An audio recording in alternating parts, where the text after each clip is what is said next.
Hello, everyone. Welcome to Growing Up in Science. This is a very special Growing Up in Science because we are going to have here both the life stories of two amazing speakers, and they're going to also discuss their activism on behalf of Black scientists and on behalf of Black scientists. Bianca, I've known for several years now. She was actually a PhD student at NYU, and she also did an amazing Growing Up in Science when the world was still normal and we were all in person. But I'm really excited to have her back for this broader audience because everybody was incredibly impressed by her story, very moved by her story, and then I think it's going to resonate with many, many more people beyond NYU. Michael, I've come to know quite recently, but I'm already very impressed by his activism and everything that he's done with his organization, besides being a junior PhD student. So I'm very much looking forward to hearing his story as well. Growing Up in Science, in case you're here for the first time, is a series that tries to unveil the narratives of individual scientists, specifically the difficulties that they encountered, self-doubt, struggles, external factors such as biases or toxic mentorships or conflicts. Those are all themes that come up frequently in our series. In addition, we have themed meetings on topics such as anti-racism, mentorship, career transitions. So if this is your first time, I hope that you will enjoy this and check out more of our events. So without further ado, I'm going to introduce our moderator of today, Habon Issa. She is a PhD student in neuroscience at New York University, and she will introduce our guests further. Habon. Thank you. So before I get started, one quick note, please feel free to enter questions into the Q&A at any point. I will do my best to get through most or all of them. If not during the event, towards the end, we have a dedicated Q&A session. So I thought I'd mention that I'm really, really excited to be talking to both Michael Hopkins and Dr. Bianca Jones Marlin today. Before we get started, I'll just let you know that I'll be introducing Michael first, and he will be telling us his story. I will then introduce Bianca midway through, and she will tell us her unofficial story. So to start with Michael, Michael is a graduate student in the BCMB program at Johns Hopkins University. He's working in the lab of Dr. Seth Margolis, and he's really studying the role of novel neuronal membrane proteasome complex in synaptic transmission, which is really impressive. Michael is also the founder of Black Scientists Matter, a nonprofit organization that has a mission really to empower the Black community through science. I'm really excited to get more into that later, but for now, I will turn it over to you, Michael, to get your unofficial story. Amazing. Thank you so much, Aban. Thank you so much for the invitation, Weji. It's really an honor to be here, really just speaking on behalf of myself and Black Scientists Matter and Black scientists as a whole. So thank you for the invitation, first of all. I'm gonna share my screen. So as I go through my journey in science, I'm gonna use some pictures to guide me. And hopefully I'm not gonna embarrass myself too much by doing this. So again, my name is Michael Hopkins, and I'm a third-year graduate student in the biochemistry, cellular and molecular biology program at Johns Hopkins School of Medicine. And I'm in the lab of Seth Margolis in the Department of Biological Chemistry. And we study protein homeostasis in the nervous system. So starting with my journey growing up in science goes back to, first of all, my family.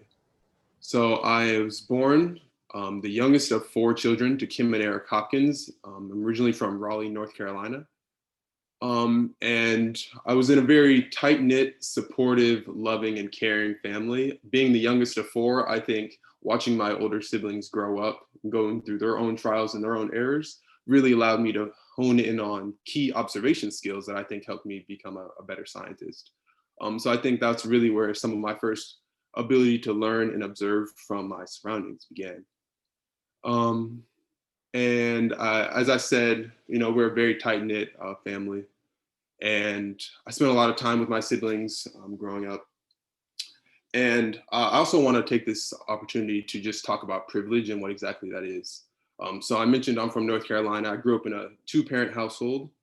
I grew up in, a stable and supportive and loving household. We were middle class, so I was never hungry at night. There's a number of things that I just didn't have to worry about as far as safety goes growing up. I think that really is what privilege is the opportunity to either intentionally or unintentionally ignore or be oblivious to the oppression of marginalized people. And so even as a Black person in science, there's also still privileges that I have. But as I mentioned, we're middle class. Both my parents were educated and had college degrees. And they also raised 4 kids who went on to attend historically Black colleges. And we all also happened to study science or healthcare, despite the fact that neither of my parents had science backgrounds. And here's a picture of my sister last year getting her doctorate in physical therapy. And then my brother is in pharmaceutical industry and my other sister is a nurse. So amazingly, we all somehow ended up in science. Don't know exactly how that happened, but it's an interesting coincidence. And then, so growing up, I had a number of different interests. I had a very well-rounded childhood. I was in chorus, as you can see in this middle picture of me singing. I also played sports throughout my life. A number of different extracurricular activities, but I also loved school. I loved learning. I loved being able to ask questions. And I just want to hone in on sports, first of all, because it played such a pivotal role in my life growing up. And I know it does for a number of other Black men who really believe that sports and or entertainment are the only really avenues of success. And I think I definitely was primarily focused on sports growing up, thinking that was the way that I was also going to be successful. And that's not to say anything about athletes or entertainers because they're very hardworking, very dedicated to their craft. But I think that there's also other values that Black people can bring. And the fact that it's such a stereotype that Black people only go into sports and entertainment, I think is truly, it's unfair and it's an unjust stereotype. And so specifically, I want to talk about sports because there's one very impactful moment in my high school career. So I was at football practice and one of my teammates said to me, "It's not that I think you're dumb, it's that I think all Black people are dumb." And, I grew up with 2 parents who went to college and I was never, for me, that was just completely mind-boggling that people could have views like that and be openly enough to say them to my face without any real anger because they truly believed it to be true. And so from then on, I started thinking about, what is the value that I can bring to the world beyond just entertainment and athletics, beyond just what Black people are typically known for? How can we go, thinking a little bit deeper about what value we have just beyond entertainment? And so eventually, luckily, because I was, I had other opportunities, I knew other opportunities were available, I chose to, put down sports and focus on my academics. And I think that's a privilege that a lot of people don't necessarily know exists. So I went on as an eager college student. Here I am, my freshman year of college, joining a number of different clubs and organizations. And I chose to major in pharmaceutical science because I wanted to do medical research. And I remember on the first day of class, my freshman biology teacher, or my freshman biology professor asked each of us what we wanted to be when we grew up. And I remember saying, I want to be a medical researcher. And because it's freshman biology, as you're probably aware, 90% of the people in the room were pre-med. But after I told her I was interested in medical research, she came up to me after class and she was like, if you're really interested in medical research, you're going to need a PhD. And I was like, okay, I don't know what that means, but it sounds good to me. I want to do this, so where do I sign up? And so she introduced me to another professor who was actually in charge of this research program. This program was called the Partners Cancer Biology Internship. And so I was able to do medical research on cancer biology in collaboration with my HBCU, North Carolina Central, and the partnering institution, UNC Chapel Hill. And so this program was designed specifically to bring in Black students from my HBCU and expose them to careers in science. And because my professor saw that I was interested in research, she directly facilitated me entering into this program. And this was my first opportunity to really conduct scientific research. Here I am presenting that poster. My style was not super great back then. But the point being that I came into college, interested and inquisitive. I mentioned I was good at observations. I like to learn new things. I like to ask questions. I knew I wanted to help people, and medical research sounded like a good idea to me. But it was only from dedicated and intentional mentorship that I was actually introduced to this opportunity, which then facilitated me going on to further pursue a career in science. And so on the right here is a picture of me the next summer doing research at UC Berkeley. And then I was also able to do research at Harvard Medical School. And so I made all of these important connections that all were first facilitated from a conversation I had with my professor because I was interested in medical research. She connected me to another professor who got me into a lab. That first opportunity got me into other labs, and eventually, now I'm pursuing a PhD at Johns Hopkins, but that didn't happen on accident. So I also would be remiss to not touch upon my HBCU experience specifically. And this is important because HBCUs, historically Black colleges and universities, are some of the leading producers of Black people who go on to produce PhDs in STEM. And one of the reasons is because at an HBCU, you receive culturally relevant mentorship, and you're around people and communities that look like you and support you. And I think that in science, oftentimes we hear minorities, underrepresented minorities specifically, speaking about how they feel ostracized or unwelcomed in the community and the environment of STEM. And at an HBCU, it's kind of an oasis in the desert because you're around people who look like you. So you're shielded from, feeling like you don't belong because you're in a community that was meant for you. And that's one of the reasons that I believe HBCUs are so successful at producing future STEM PhDs is because at the early career stages, when you're really just joining in, HBCUs really foster community and growth. In addition to that, I was able, because it was a smaller university, I was able to get actively involved in my university. I was able to run for student leadership positions. I eventually held the position of student government president, which I think Bianca also did in her undergrad time, which is really cool. But here I am with my vice president. Here I am alongside the chancellor, who I actually knew on a first name basis. So again, just like facilitating connections and opportunities, really meeting people. I was also able to sit on the board of trustees where I really learned about how universities operate. And this was a pivotal experience for me as somebody who wants to go in academia because, at some point when I do want to hang up my pipette and eventually transition into higher ed, opportunities to learn about how universities operate and then be a driving force in innovating change, specifically as it relates to diversity, equity, and inclusion. And so that was a really great opportunity.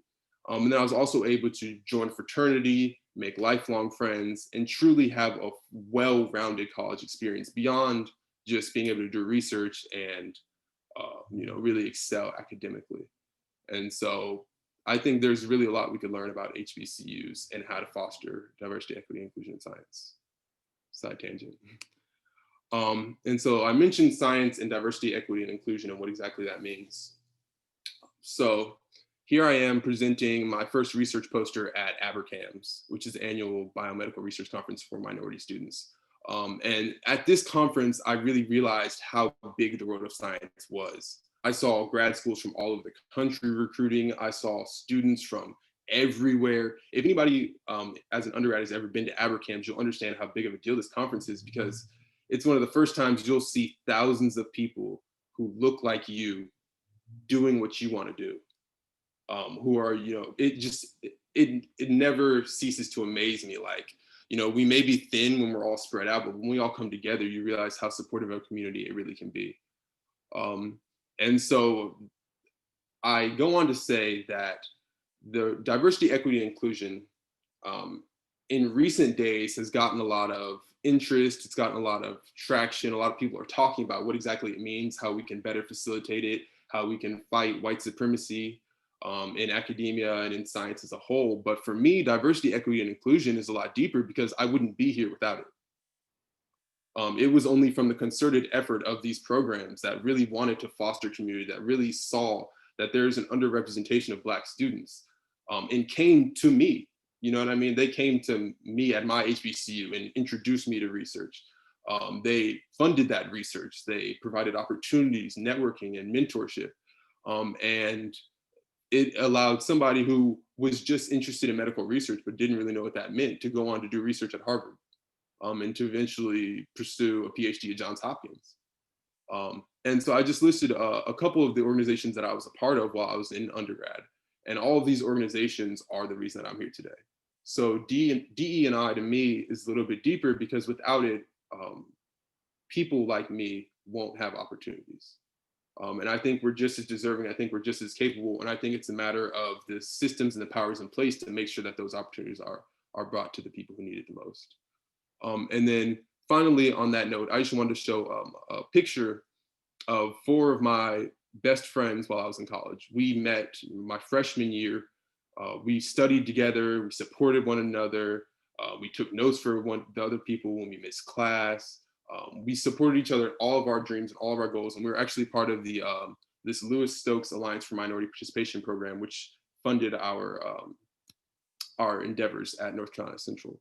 And so at my HBCU, which is a liberal arts small HBCU in the middle of North Carolina, my classmates who I met my freshman year went on to go to medical school at Boston University, pharmacy school at UNC Chapel Hill, pursuing a PhD in chemistry at NC State, and then also pursuing a PhD at Duke. And I was actually supposed to be in this picture, but I overslept.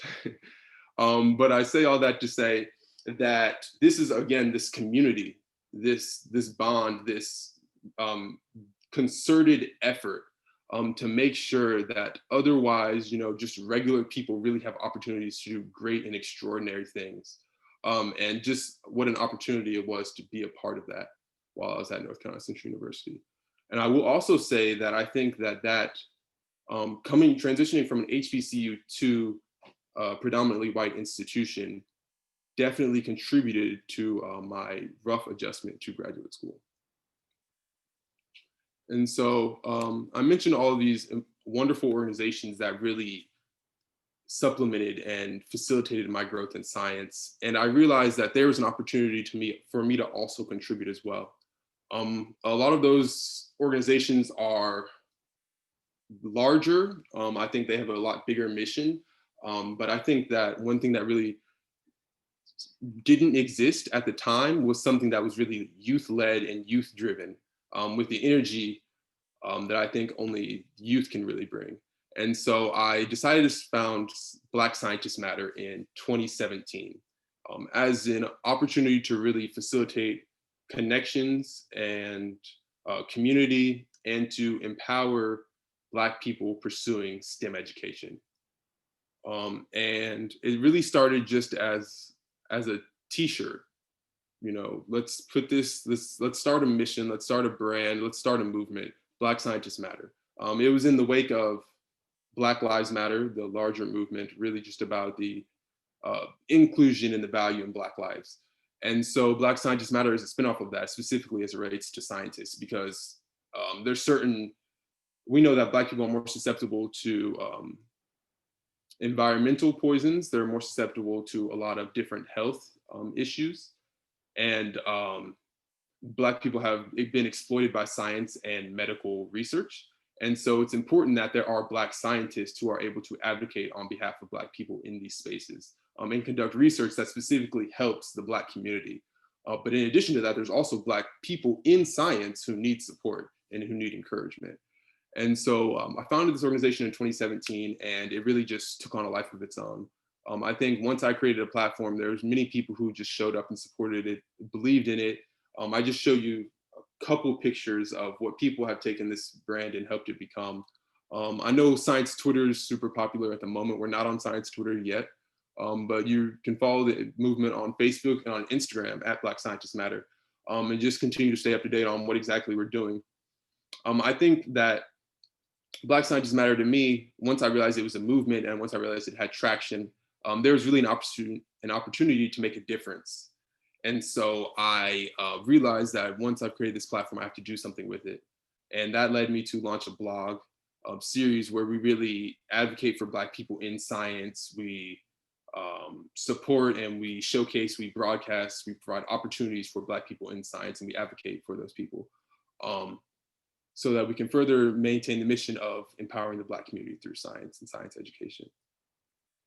And so after graduating, founding Black Scientists Matter, I decided to pursue a PhD. I applied to 7 programs. I was rejected from 6.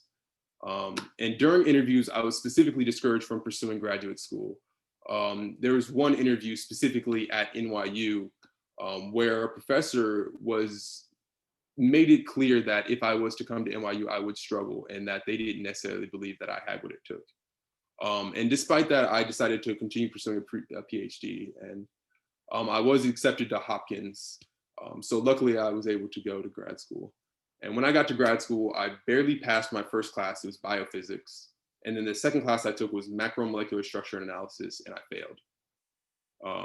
And I remember looking back at this point spread distribution and realizing like I might have done the absolute worst in the whole class. Like I had the lowest grade. And for me, you know, I'm new to grad school. I already don't know if I can do this. I'm coming from a small liberal arts institution. You know, I don't have a ton of research experience. I just know I want to do research. And I enjoy learning. I enjoy making observations. But you know, I don't know if I have what it takes. And so, you know, I failed my second class, and I had to meet with my program director, and I'm just in her office, like tears in my eyes, like I don't know if I can do this. You know, I don't know what my backup plan is if this doesn't work out.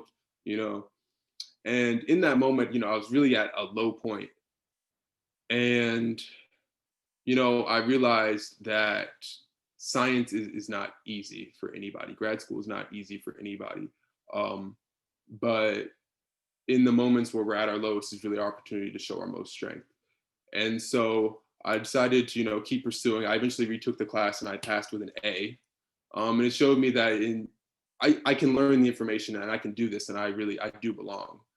And so I also had to do 4 lab rotations my first year because of the first 3 that I rotated in, 2 of them told me that I couldn't join for various reasons.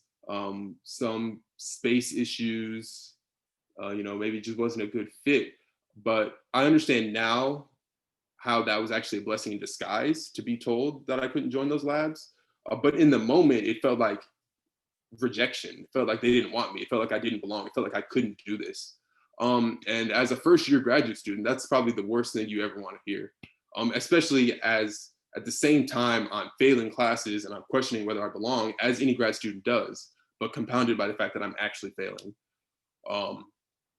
And then in addition to that, everybody struggles in graduate school, but I think it's also important to realize that like as a Black student, you have to deal with struggling in graduate school, and then also racism, and then also microaggressions, and then also the traumas that come with being Black in America, systemic racism and white supremacy. It doesn't just go away because you're a grad student.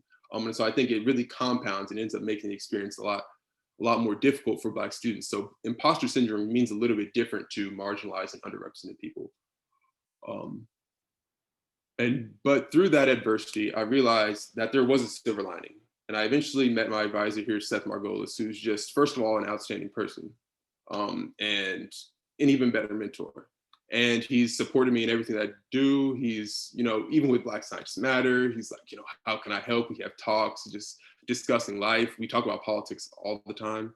And in that, I really have found a community and a lab family that I really love.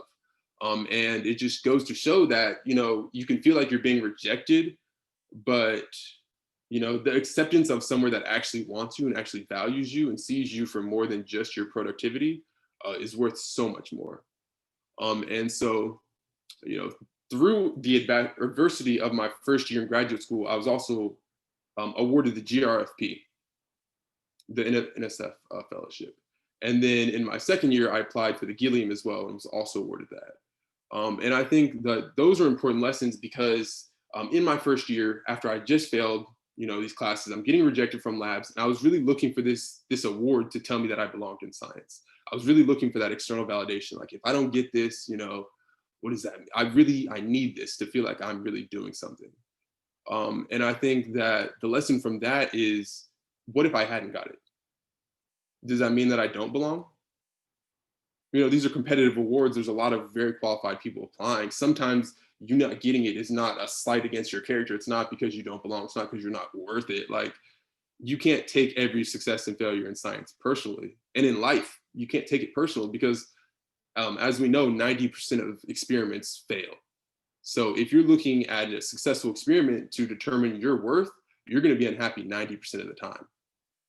And so from that, even with these awards and this external validation, I realized that the only way I can truly belong is by being here, showing up, being my full and my authentic self, really owning the space that I operate in.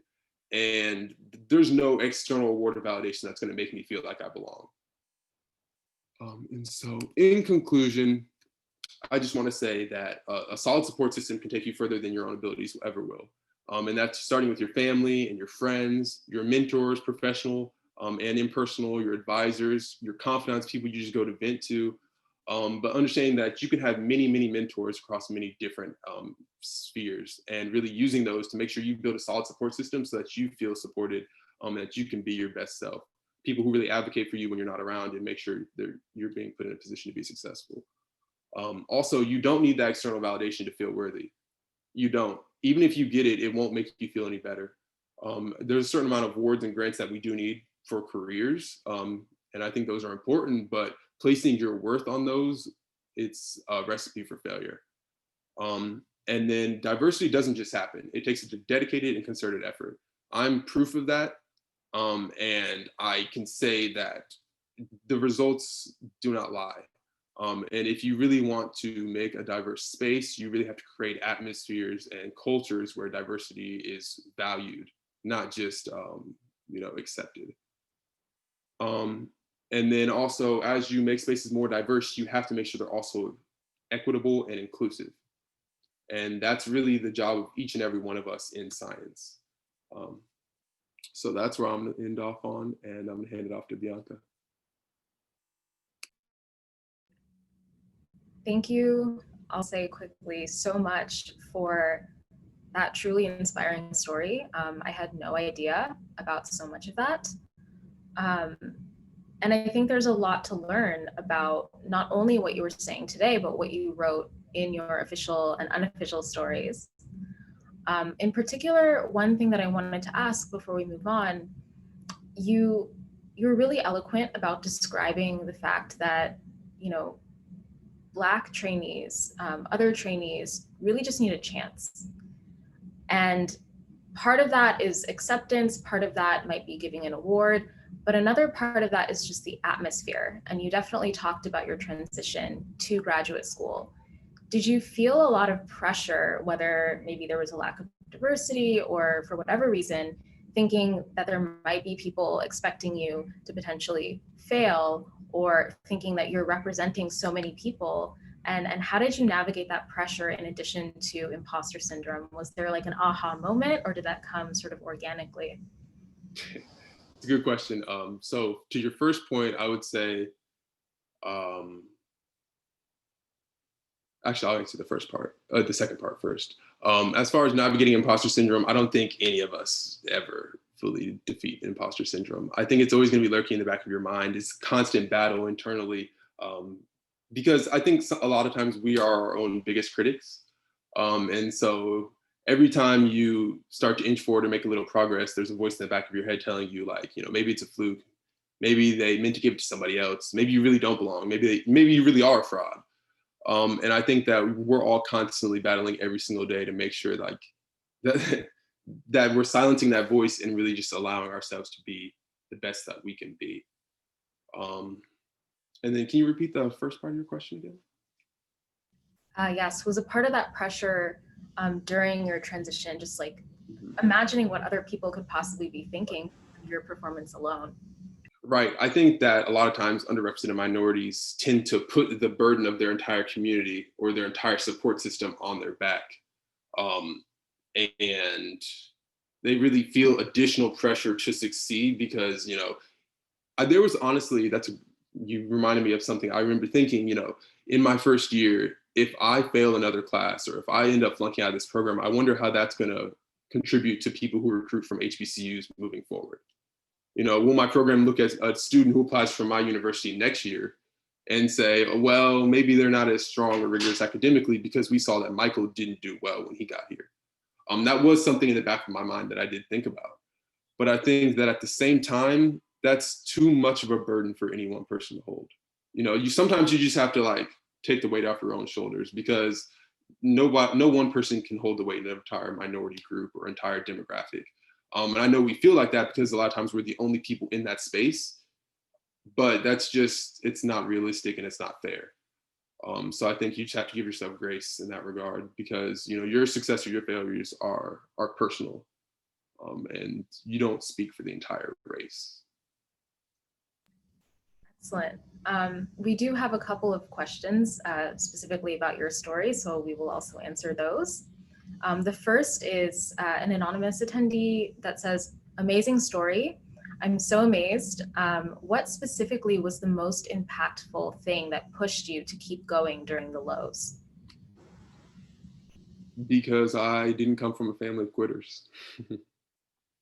That's not how I was raised. That's not the foundation that I come from.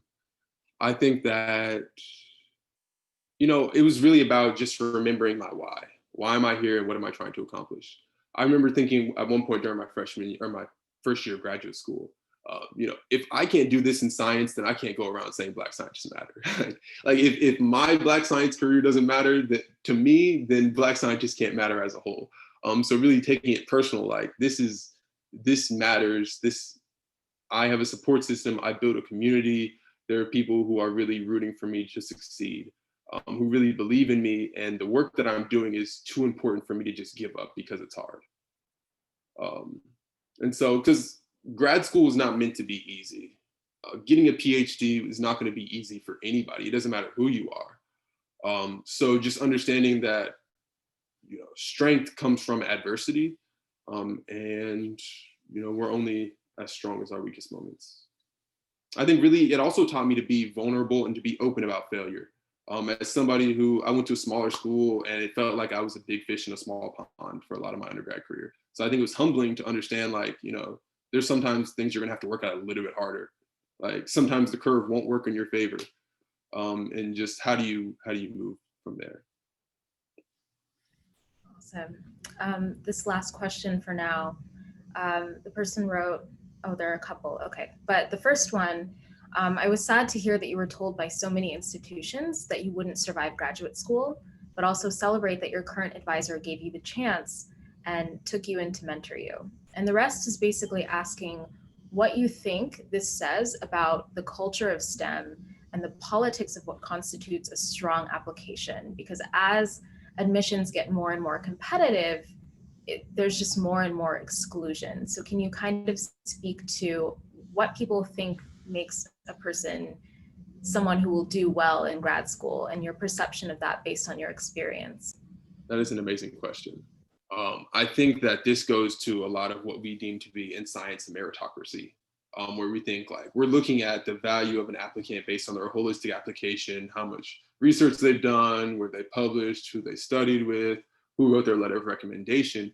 But you have to understand in that meritocracy, as the system currently exists, it's very, very much biased towards people who come from a certain background, who go to a certain university and who study a certain thing. So I think coming from a liberal arts university, small, it's not research intensive, it's underfunded. And so, our labs, there are labs at my university that had to be virtual.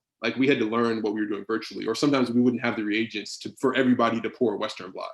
We had to share resources. It was limited in capacity. Microscopes were broken, And so I think about how am I supposed to be compared against the undergrads at Johns Hopkins who I work with, who have publications in Cell and in Neuron and in Nature. And I'm but I didn't even know what it meant to publish a paper when I first started doing scientific research. You know what I mean? Like, how was I supposed to have gotten an opportunity to publish?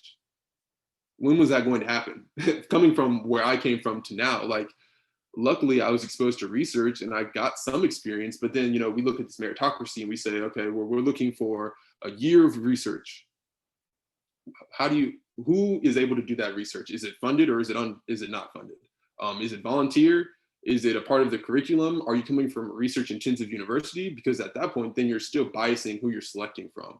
And I think the more and more you put these roadblocks, these hindrances, these standards in place, the more and more you're selecting for the people that look most like you.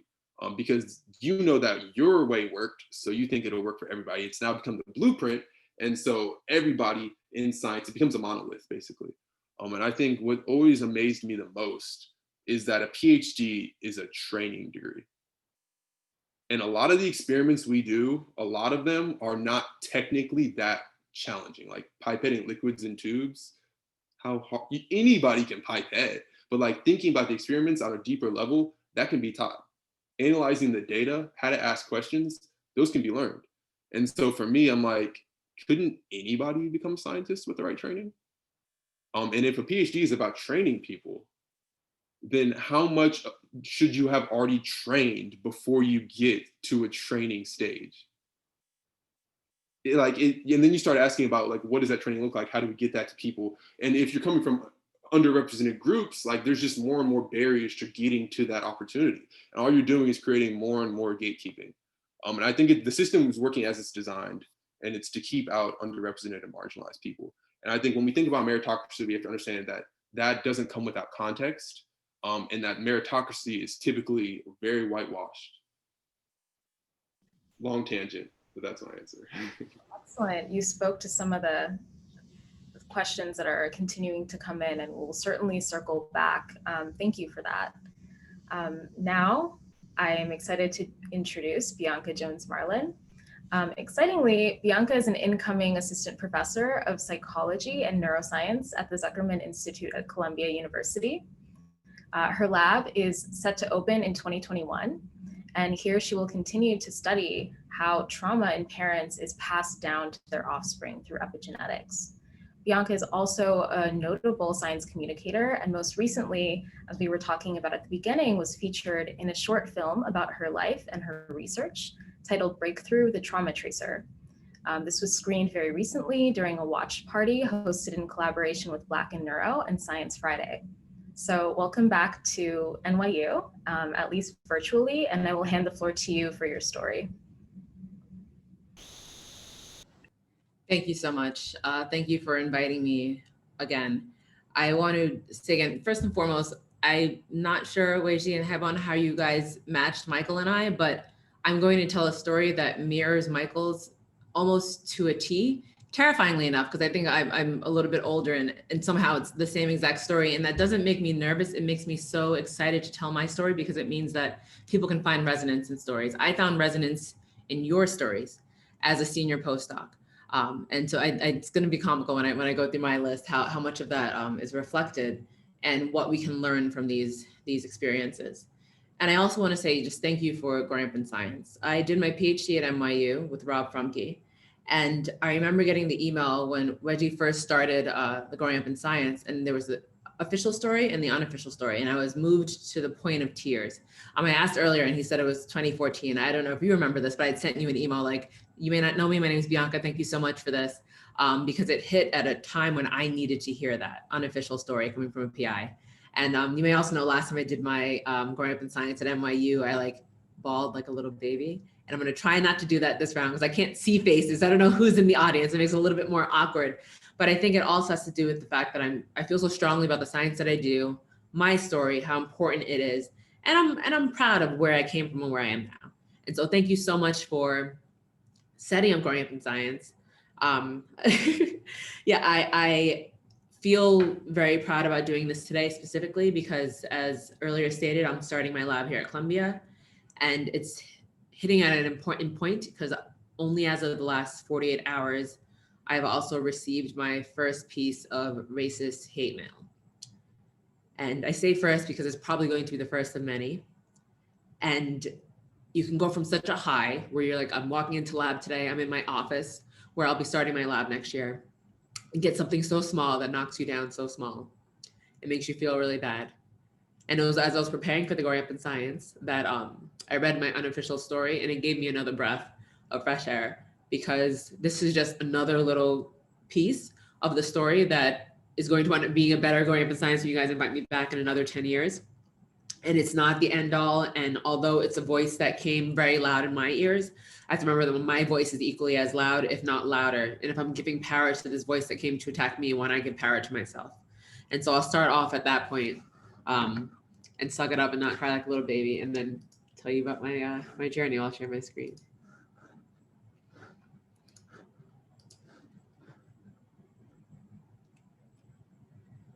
Could I just have access to share my screen? It's I don't have access.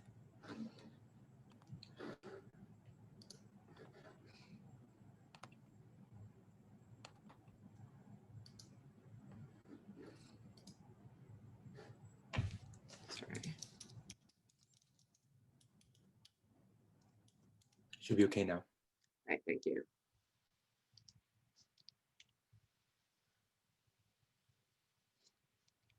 All right, if it doesn't work, I do know the story, so I can always tell you anyway.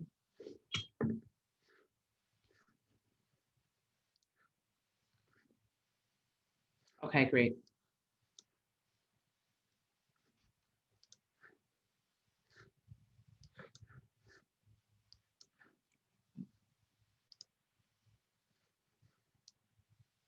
Are you guys seeing this? No. Oh.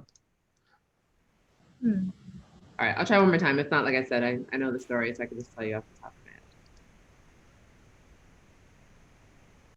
You can share.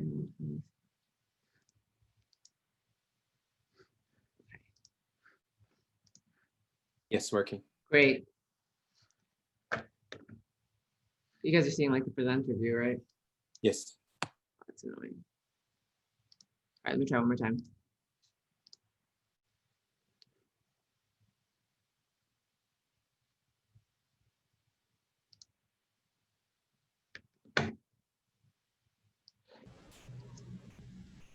All right, so I'll start off with a picture of my parents. Here's me. I'm assuming this is around 1987, because it's probably around my first birthday party, and you probably can tell by all the alcohol in the bathroom that it's probably a first birthday party. But I say that in jest because my mom came from South America, Guyana, and she immigrated here to the US. And my dad's born and raised Queens, New Yorker through and through, where I was born as well. And they really established in me a sense of excellency without it defining it, whatever it was. They pretty much told me, I don't care what you're going to do, just be really good at it when you do it, be excellent at it. And it really has helped define my path in science. Also, is there anything I can get like out of this screen sharing? Like out of this like presenter tool? I've done enough of these already somehow. I am not sure. There was one suggestion from the audience that you can draw a square around the area of the screen you want to share. But it's also working the way it is. Right. Okay. Oh, I think you're set now. Yeah. It's good, right? Okay.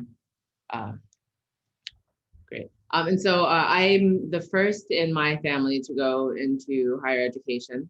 And I think that also definitely played a role in the essence of what I study and what I'm studying now. But I think what's really cool about these two people is that although they had biological kids, they made the choice to also become foster parents and adoptive parents.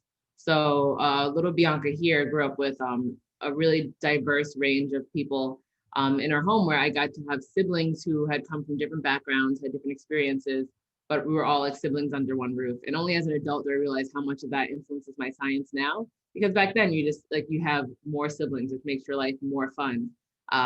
But you also realize that although you're playing around during the day and you're going to school together, at night you're hearing stories about where they came from and why they're in your home and why they're not with their parents. And there are stories that I think motivate the work I do now when it comes to trauma being passed down through generations, and how to make bad mice parents better parents, and what really a bad parent means based on trauma.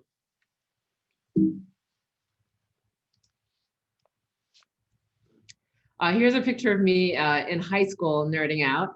My mom is here also in this picture. I was part of the outreach in which we went to the middle school and talked to kids about science. I always knew I was interested in science, and science and the performing arts were where I was interested in. I figured what made sense would be to go to school for teaching. I loved speaking and I loved science.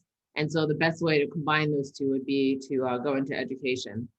And although I did very well in high school, I only realized starting college that my high school was one that had a lot of issues, that was constantly being threatened to be taken over by the government, and was what one would consider now an educational low performing school. When you're in high school, you don't really understand that. Not everyone on the chat may know, but like farm kids who are free and reduced meals, it was the MO of our school. Like everyone had their lunch card and everyone was a farm kid.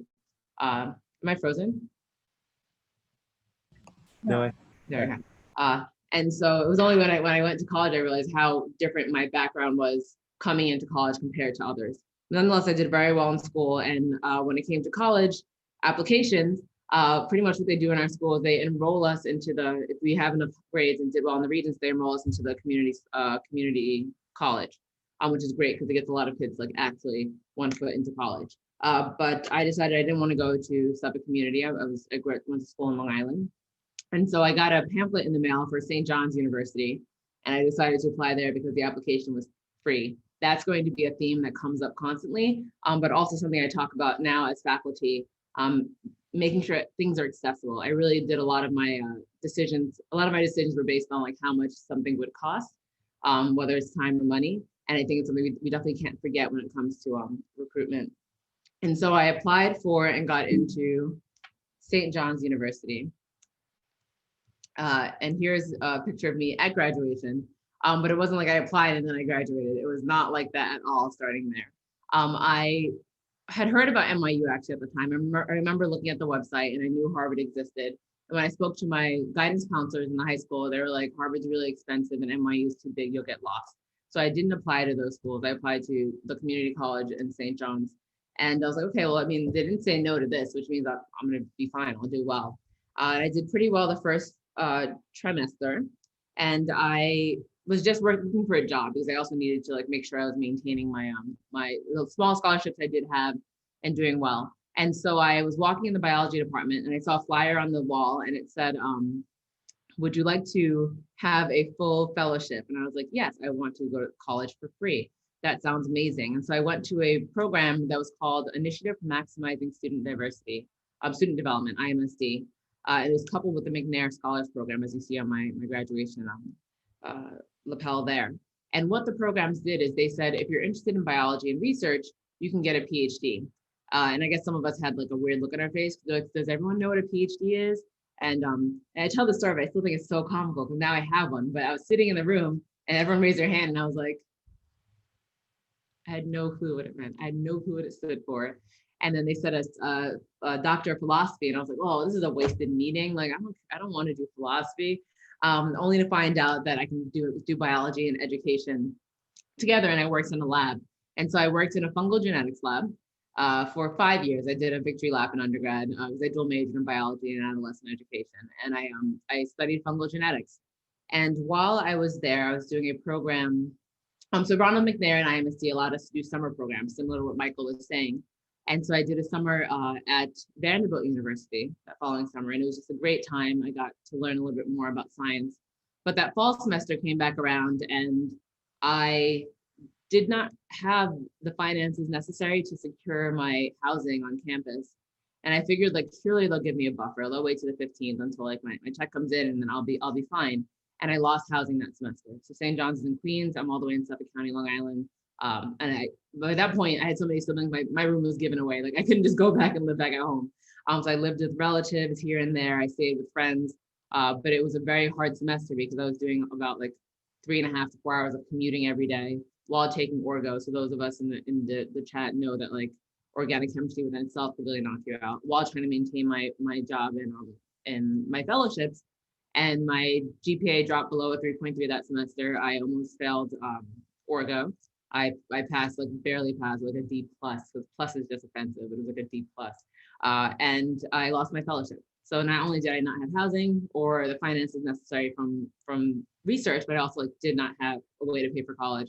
And it was a really, really rough semester, and it hit me really, really hard. Talking about blowing the wind out of you and like questioning whether or not you could even be in this school. You didn't apply to NYU and Harvard, but like this is the one you could do well in, and I wasn't doing well. But I was able to reach out for help, get tutoring, and get money to go back to live on campus. And I was able to start again the next year. And so I continued on perfecting those grades and just really like picking up that. And I had the opportunity to do another summer research program at MIT. And the only reason this came up was going back to Abercrombie. I presented my fungal genetics work at Abercrombie, the annual biomedical research conference for minority students, this mecca of peace and brilliance all in one area. And when I was there, a gentleman walked by my poster. He's like, you should check out, well, actually, yeah, so he walked by, he's like, you should check out going to MIT. I was like, okay, MIT, it sounds like NYIT, which I grew up next to, New York Institute of Technology. So I guess I'll check it out. I'm not really interested in technology. And it's comical. I was flying back from the conference, and on the flight, they had the movie called 21. And if you guys remember, I don't know if you do, 21 was a movie about some kids from MIT who were brilliant at counting cards in Vegas, and they were making a lot of money. And I was like, oh, this is a brilliant school where brilliant people go. I'm totally going to apply to this program. And I did. And it was a really important experience to be on such a competitive campus next to Harvard and see how science worked in a research institute. And that really switched things around from me going into education and just doing science as a way of maintaining my fellowship to me thinking about actually making this a career. And Abercrombie for the win again, because next go around I was presenting my work from MIT, and this amazing gentleman came by my poster, and his name was Joel Oppenheim. And he was the dean of the Sackler Institute at NYU. And this is before there was a neuroscience institute. And he told me to apply.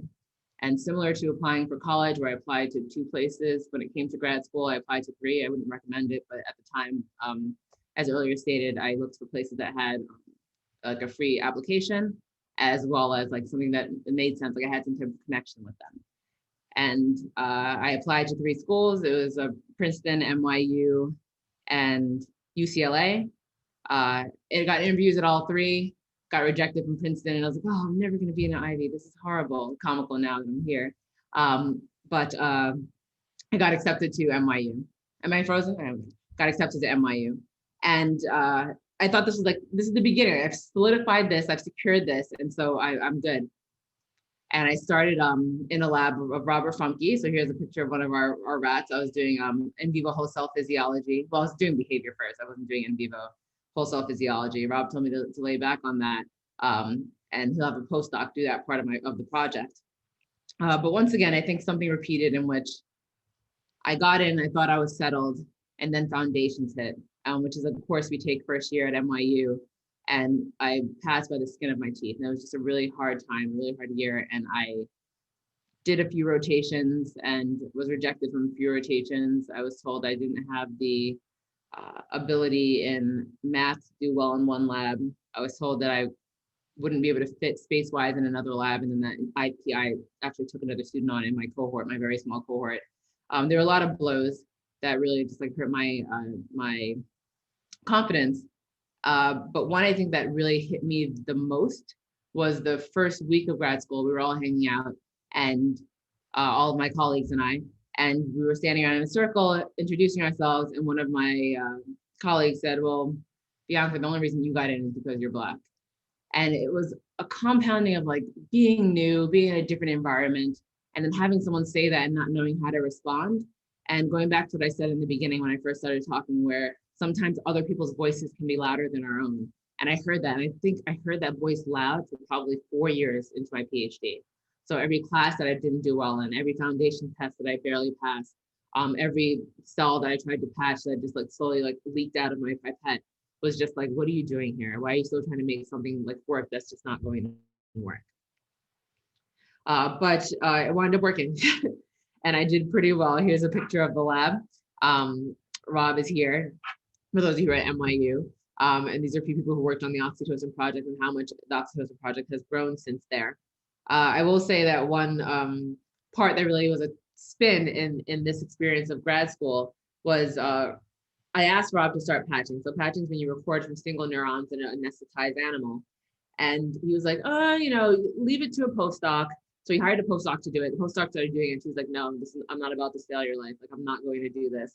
And so I thought it was an opportunity to step up and say, Rob, I really want to try this. And so I went in and I started patching. And for 4 months, Rob, he's an amazing mentor. I mean, this is an excellent lesson that I learned. He like kind of let me struggle for like 4 months. I tried daily to patch cells, no avail. And I tried and I tried and I tried. And one day I brought one of my friends in from the hall and I was like, I've been trying to patch. And every time I get one of these recordings, and he was like, zoom in. And I was like, this is ridiculous. Like, it doesn't look like what's happening in the textbook. What's going on? He's like, zoom in. Do you see that?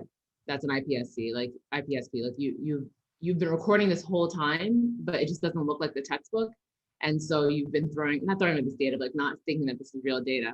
And so that gentleman I decided to marry, his name is Joe Marlin. He's an MD, PhD at NYU, and now my husband. But he really helped me see that I didn't have to have things as perfect as I thought they needed to be, and that this was good enough. And that good enough led to a very competitive paper. And so my work at NYU didn't just stop when it came to like getting good data and getting good paper. It gave me a platform to do what I love to do, which is teach and communicate. And so I have an example here of a podcast. I've done a few of these through Story Collider. National Geographic picked up the work that we did in the Fromke Lab. It was labeled as one of the top 100 stories of 2015. I was invited to Fox 5 News to speak about love in the brain. And also thinking back in retrospect, all of the lessons that I had to learn of the hardships and whether or not I deserved to be there came to a completion when I won the Donald B. Lindsley Award for the best PhD, the most outstanding PhD thesis in neuroscience that year. So here's an example of a friend of mine from the audience who reported me getting that. But it was a very important moment to be able to look back and say, like, I was able to go through all these hardships and still in the end get honor for the work that I did. And something else that's really important to me is the outreach component. So here's an email I got from a talk that I gave at the Museum of Natural History called Sci Cafe, where about over 1,000 people attended this event. And I'll just read the highlighted part. It says, I had considered not going to your talk because I was worried about a biological child bias and my husband and I in the process of adopting. ... Your compassion for others is immediately evident, etc.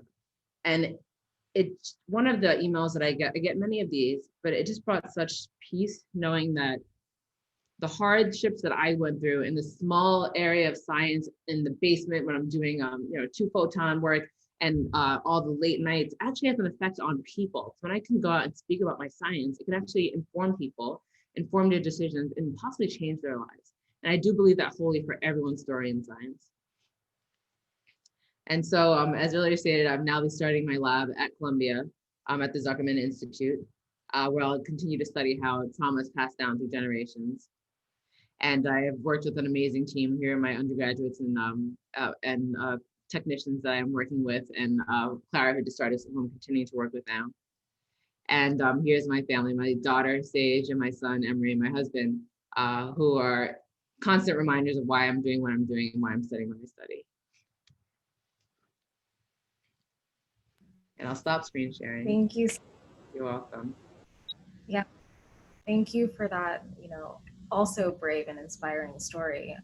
And I think I won't dwell on it too much, but I think I speak for everyone in the chat from various avenues when we say that we're angry and it's unacceptable what you went through this morning. And I mean, I really hope that, and several people in the chat have indicated they hope that you're getting the support that you deserve from your support system, but also from the university. Thank you. And so we're approaching the kind of close time, if it's okay with both of you, if we go a little bit over so that we could talk about your advocacy a bit more. Great, so I'll get right into it. This is more of a question related to You, Bianca, actually. I first met you in person this past winter after going to one of your talks a few blocks away from here. And I think it was pretty obvious that I was quite starstruck in the moment. And since then, I've joined the Frumke Lab myself. And I have to say, I reflected on it a lot. And it's just so motivating and so inspiring to cite your work, to read your work, to constantly hear about how amazing it is from people on a day-to-day basis. And I wonder if you can remember the first time that happened to you where you felt sort of you had someone to represent you and to look up to. Oh, that's a loaded question. And so thank you for asking it. I commonly have to come to the conclusion that I may not always have someone who reflects all aspects of me that I look up to. So truth be told, like the people I look up to are many of the white men who have trained me. I look up to Rob and I take the things that I can take from him, the things that we do vibe in, and I take those and I apply them because that's a choice that I have. I look up to my current postdoc mentor, Richard Axel. We're different generations, different backgrounds, very different times, but I take the aspects that I really appreciate and honor in him and I try to apply them. And it makes me it moves me to hear that like you're motivated by that. And I hope that my presence continues to bring that because it's not always going to be the case. And it's not the case. I'm in the departments of psychology and neuroscience here. I'll be when I start my lab. And psychology has hired Black faculty before, but neuroscience hasn't, which means I'm going to be the first.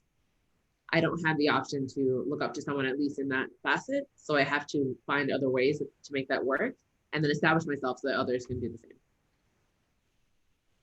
Absolutely. In May, I also wanted to follow up. You posted a really heartfelt message telling Black academics that you're holding a space for them to share their experiences. How did it feel to be the one creating that space? And how did it feel given sort of the response to know maybe you're the only one holding that space for a lot of these people? Yes, that message came like kind of off the dome, for lack of better words, but only using the colloquial, because I remember 2 years prior when there was a slew of murders of Black men, unarmed Black men, and it was like the day before lab meeting or the morning of lab meeting, and I came in just feeling so heavy, and everyone was chatting about who's going to talk next at lab meeting in my current postdoc lab, who's getting bagels, and we went through the whole lab meeting, and no one seemed at all perturbed, and I felt like I had such heaviness on me. And I reached out to departments here, and they were like, well, I mean, are there Black postdocs I can talk to, Black graduate students I can talk to? Is there anyone I could talk to about this? And there was nothing. And so this go round, I really just realized like, I know how that felt, and I'd be remiss not to create something to say like, I hear you for the other person who was me 3 years prior. And so I recorded it. I had like a 3-week-old baby in the background. I had just given birth to my son, and I put it out there in the ether, and the response has been overwhelming in a positive way. Because even if I can't like respond to every email or every text, people are saying like, thank you for creating the space that's just like a mental space for me. I don't actually have to go back and talk to them. They just know that they're heard. And I think that's just so motivating. That is so motivating. Wonderful to hear. And on that note, I mean, you're speaking to the importance of having a community, and you're building one in that moment.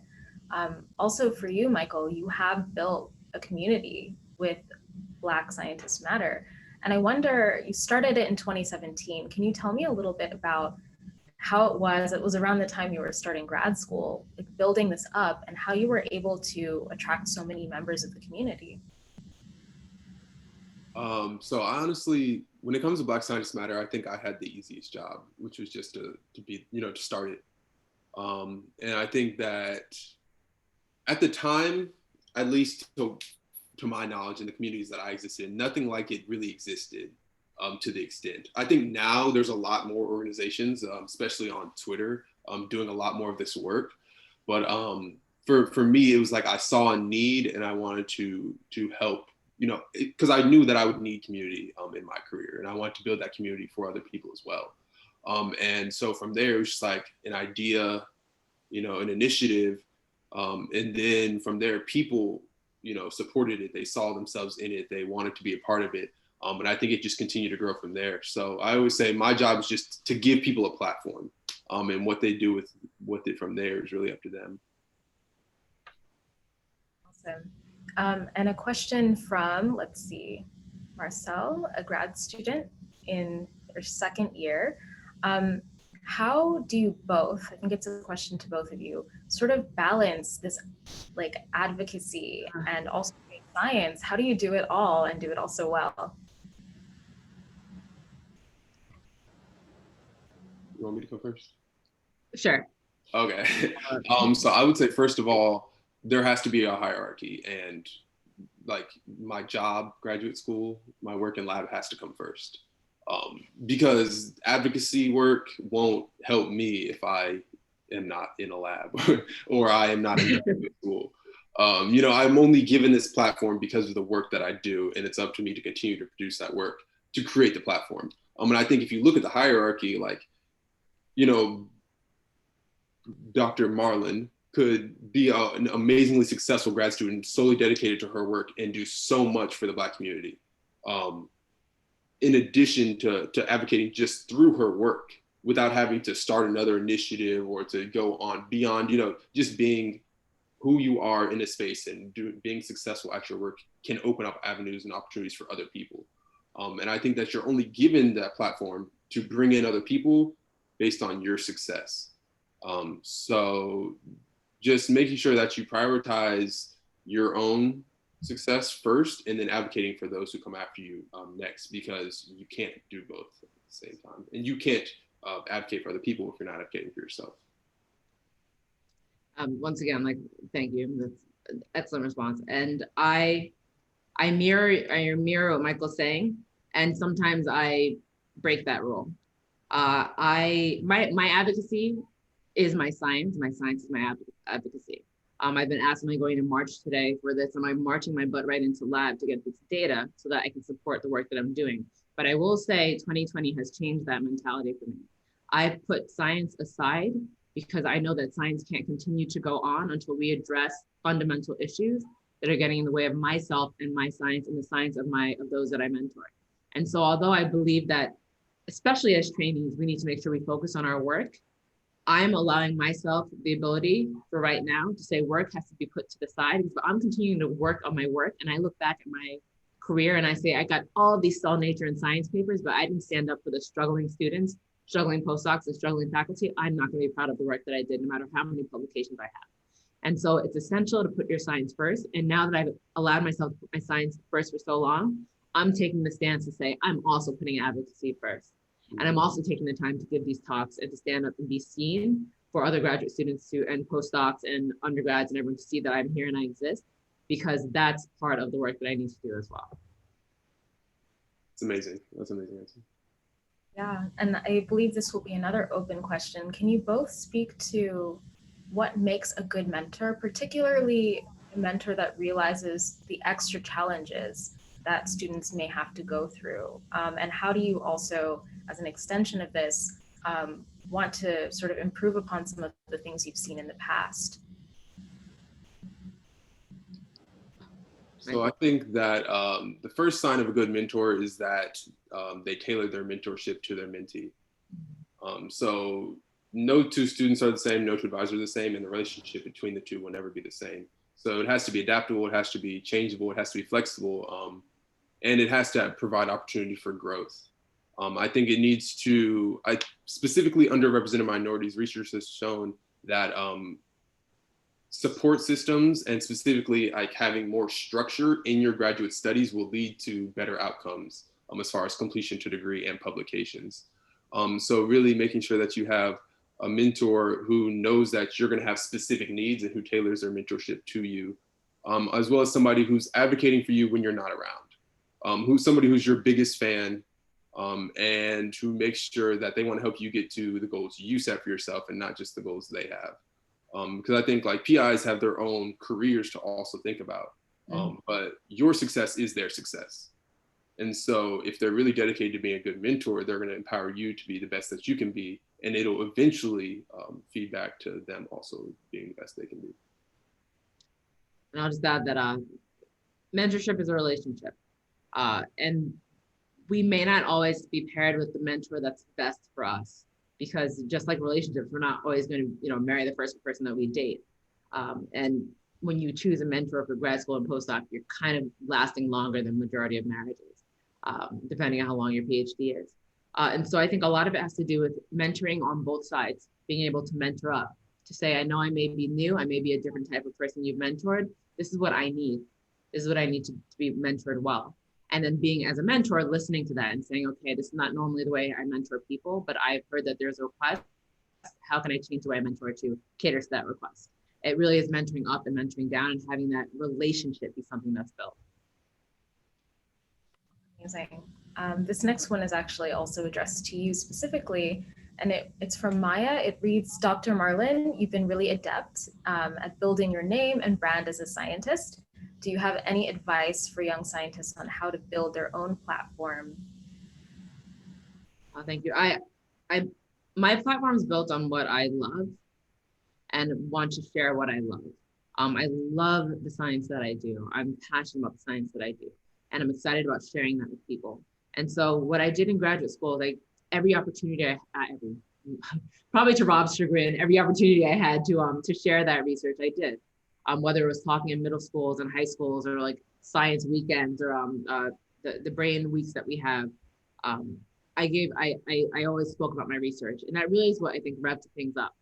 Things that we did similar to science, things that you do in the dark that may not be on Instagram, may not be on Twitter. There were a whole 10 years prior to now that I was talking and not getting paid, not even getting recognition for it, but that got my name going as someone who's passionate about science and excellent at science communication. And so now I don't go looking out to them. They come to me and I'm requested. And I think it's beautiful and exciting. It's what I wanted. But I think what people may see is like, okay, cool. Now Bianca's a postdoc or a faculty member, and now she's getting asked all these things. There was a whole decade prior where I was just doing the work on the ground, going to middle schools, like asking friends who are teachers that they want me to talk in their class, giving talks that were partially unpolished, or like not the best they could be, but presenting posters everywhere I could to really get that up and running. So I would say take the opportunity where you are now, even if it looks like it's in the dark, to get the work done. Great. And Michael, for you, I have one important comment that I want to get across. It's getting traction, followed by a question. And this comment is from an anonymous attendee. And it says, as an NYU grad student, I'm deeply embarrassed and angry at how you were treated during interviews. I also agree. And it's very presumptuous that they thought they could predict your future at all. And I think also the same goes for Bianca in her story, which mirrored yours in many ways. And so I wanted to make sure I said that because I think that's very important. The related, sorry? I said, appreciate that, anonymous attendee. Yeah. The related question is for minority scientists, and you kind of spoke to this previously, some of us aren't aware of the hidden curriculum. So cold emailing professors, research opportunities. And I mean, a lot of that is ultimately what gets you in the door to grad school and makes the interviews easier. As recruitment season starts to happen now, can you sort of speak to if you've had the experience of like not knowing how to do certain things related to this? Yeah. Go ahead. All right, thank you. You spoke about mentorship. We as underrepresented people in an overrepresented science community are not always going to have mentors that reflect our background, but this is a way that mentors that don't reflect our background can stand up and step up and say like, these are things that I knew from the beginning that you may not know. Here's the cheat sheet. I think that's another aspect of really good mentorship. I'm still going through that now, but now I'm okay with just cold asking people, I'm going to this event that's supposed to raise money for this institution. What do I actually wear? What do I actually say? What actually goes on behind these closed doors of billionaire, meet and greets? I don't know. And I've been getting real responses. And I think I've gotten to the point now where I know it's too risky not to ask. And so I've just been asking directly. And I love the fact that you said about the predictability. Reading Michael's and listening to my story again, there's no way for us to have been able to project where we are now. And I know we're also talking to like CNS downtown, and they're probably like, no, you can definitely predict because based on behaviors, you can predict. But the problem is when it comes to underrepresented people, their number is too low, or N is too low. You cannot predict where an underrepresented minority is going to go. You can assume, but that's what the world has done, society has done, and that just is less than ideal, but there is no prediction. And so sitting with that fact that is just the truth, you cannot assume that this person is not going to do well, and is reflected by both Michael and my story, is something I think we really need to remember and not have that forgotten. But to answer the question, just go and ask people because they're not going to tell you and they're not going to share with you unless you ask. I would say first to the point about predicting future outcomes for underrepresented people, it can honestly become a self-fulfilling prophecy in a lot of ways. We talk about how science wants to become more diverse, but yet whenever it's time to recruit diverse people at every single level, because there's a huge drop off at every single level in the pipeline, but the conversation always quickly shifts when you mention the race of an applicant to this idea of meritocracy, or affirmative action, or you're only here because you're Black, or we liked you but you're also the minority hire, or here's a diversity fellowship or diversity supplement. And so we water it down, we invalidate it, we look down upon it, and then we wonder why the people who then are coming out are not happy, are not satisfied, are not succeeding. And so I think it's just important to understand that science, in essence, is going to be a lot of failure. Everybody will fail, no matter if you're Einstein or if you're Michael Hopkins. And so we should focus on the training aspect of it and the opportunity for growth that can come from it, as opposed to just looking at somebody and saying, this is what you'll be because this is what you've done. And I think if you continue to isolate and ostracize certain groups, you're going to continue to perpetuate the same ideas. There's value in diversity because diversity of thought gives rise to innovation as well. But beyond that, it's also just important to be a good person and to create opportunities for those who might not have them, specifically so they can represent for their communities and give back to those said communities. So I think it's just very important that we don't try to predict what people will become just based off their CV or their resume, because it's not going to be accurate. And then to your second point, you had mentioned, I forgot the second page. We can skip it. Okay, if it comes back to you, you're welcome to. So I did want to switch gears a little bit in the last few minutes we had. I wanted to know what the community from Black and Neuro meant to both of you. I mean, I've seen at least Bianca, you've given a couple talks with them, and I've seen Michael that you're also featured. What does it mean? And also, how do you think, since a lot of the work on visibility has been done, how do you think institutions can support that? I am so proud of Black and Neuro.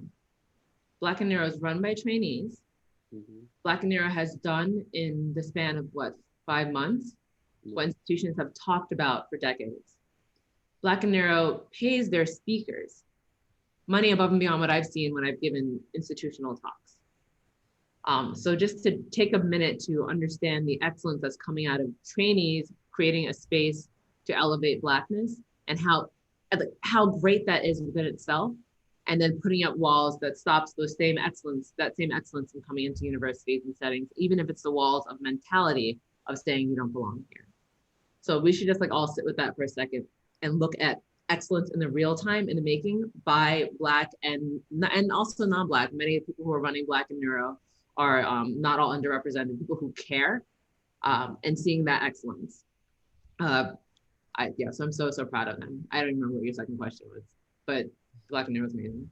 Yeah. I was just so surprised that there were that many Black neuroscientists. That's I knew, but to see it, to have I can scroll and I can see them. I can see where they're at. I can see what they're doing. It's we talk about visibility and representation. It's what more could you ask for at every career stage, and then they're providing mentorship and networking opportunities. It's really very impressive. Honestly, I'm a little jealous because I didn't even think about Black Scientists Matter doing anything like conferences. I didn't even know you could that's genius. Yeah. The idea of giving speaking engagements And especially with the virtual platform that we have now, anybody can do that.